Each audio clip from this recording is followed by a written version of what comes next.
White white. Doon ka na sa bahay. Simba ka rin? Ha? Doon ka na sa bahay. Una-una ka na naman.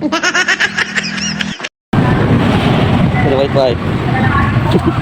Sama ka talaga. Totoo ang sabi ng Biblia na mas dali yung mga hayop at tuturuan kanila. Sabay talaga siya. Karating talaga siya ng church. Ayan, nag-observe sa palibot kung anong nangyayari. Buti pa si White White, nagsimba. Iwan ko lang yung iba.